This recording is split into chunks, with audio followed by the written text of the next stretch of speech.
अगर चाहते हो कि बांग्लादेश वाली गलतियां भारत में ना हो तो बटोगे तो कटोगे, नहीं तो सुरक्षित रहोगे। ये बयान जो है उत्तर प्रदेश के मुख्यमंत्री योगी आदित्यनाथ का सोशल मीडिया पे काफी तेजी से वायरल हो रहा है। इसमें दो वर्ग ने अपनी अपनी अलग अलग राय रखी है।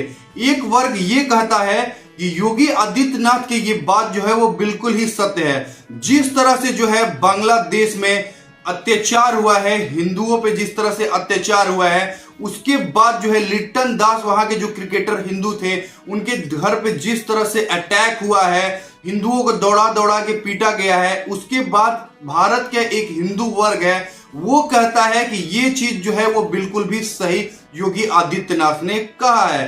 तो दूसरा वर्ग ये कह रहा है कि यहां जो है लोगों को धर्म के नाम पे बांटा जा रहा है और आने वाले उपचुनाव जो उत्तर प्रदेश में है, जिसमें बीजेपी को अभी जो लोकसभा के चुनाव में काफी ज्यादा नुकसान पहुंचा है, इसके बाद बीजेपी के मुख्यमंत्री योगी आदित्यनाथ जो है वो बौखला से गए हैं। इसलिए जो है ये अनाप शनाप भाषण देके जो है दो जातियों में बांटना शुरू कर दिया है, ये एक वर्ग कह रहा है। तो दूसरा वर्ग ये कह रहा है कि नहीं, ये बिल्कुल भी सत्य है, क्योंकि जिस तरह से अत्याचार का सामना जो है हिंदू वर्ग को सहना पड़ा है बांग्लादेश में, उसके बाद मुख्यमंत्री ने कोई भी गलत बात नहीं कही है। हम आपको बता दें कि कृष्ण जन्माष्टमी के मौके पे योगी आदित्यनाथ एक प्रतिमा की अनावरण जो है आगरा में कर रहे थे।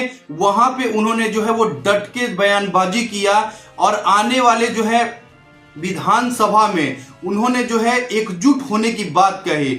आपको बता दें कि इस बार जो है एमपी के इलेक्शन में जो भी लोकसभा का चुनाव हुआ था उसमें बीजेपी उत्तर प्रदेश में दूसरी पार्टी बन के उभर रही थी। इससे पहले बीजेपी ने जो भी जितना बढ़िया प्रदर्शन किया था, उसके बाद बीजेपी को काफी नुकसान का करना पड़ा उत्तर प्रदेश में, और इसका नुकसान जो है बीजेपी को सेंट्रल में भी हुआ और बीजेपी सरकार अपने दम पे नहीं बना सकी।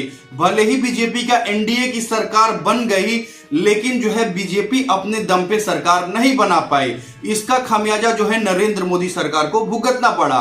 तो आप जो है योगी आदित्यनाथ जो 10 उपचुनाव जो होने वाले हैं उसके लिए लोग ये बता रहे हैं कि योगी आदित्यनाथ जो है बयानबाजी कर रहे हैं, लेकिन कुछ वर्ग ये भी कह रहा है कि योगी आदित्यनाथ की ये बातें जो है ये बयानबाजी नहीं है, वो बिल्कुल सत्य कह रहे हैं। आपको हम बता दें कि ये भी माना जाता है कि जिसकी सरकार होती है उसी पार्टी की जो है उपचुनाव में लगभग जीत तय मानी जाती है, और 2017 के बाद लगभग 100 सीटों पे उपचुनाव हो चुका है और बीजेपी काफी ज्यादा सीटें जीत के आई हुई है। तो योगी आदित्यनाथ जो है उस वहां पे जब आगरा में भाषण दे रहे थे, वहां पे योगी आदित्यनाथ ने जो है औरंगजेब पे भी जम के निशाना साधा है। उन्होंने बोला है कि औरंगजेब जो था वो दुष्ट प्रकृति का आदमी था, वो मतलब बहुत सारे चीजें उन्होंने औरंगजेब के बारे में बताई, और वहां पे दुर्गा जी का जो है वो प्रतिमा का उन्होंने आवरण किया।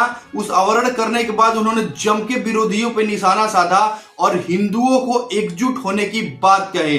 उसके बाद जो है वो सियासत जो है वो पूरे भारत में गर्मा गई। आपको भी पता है कि मुख्यमंत्री योगी आदित्यनाथ को प्रधानमंत्री नरेंद्र मोदी के बाद देश में जो है चाहने वाले लोगों में सबसे दूसरा स्थान मिल रहा है, क्योंकि उनकी लोकप्रियता काफी तेजी से बढ़ती हुई दिखाई दे रही है। भले ही बीजेपी जो है उत्तर प्रदेश में काफी कम सीटें लेके आई है, लेकिन योगी आदित्यनाथ की लोकप्रियता जो है वो प्रधानमंत्री नरेंद्र मोदी के बाद अन्य प्रदेश में जो है वो सबसे दूसरे नंबर पे देखा जा रहा है। तो आप योगी आदित्यनाथ के इस बयान के बाद क्या सोचते हैं? आप अपनी राय कमेंट सेक्शन में दीजिएगा कि योगी आदित्यनाथ ने जो कहा वो सही कहा या जो योगी आदित्यनाथ ने कहा वो गलत कहा। आप अपना राय कमेंट बॉक्स में जरूर देना। मुझे तब तक के लिए धन्यवाद।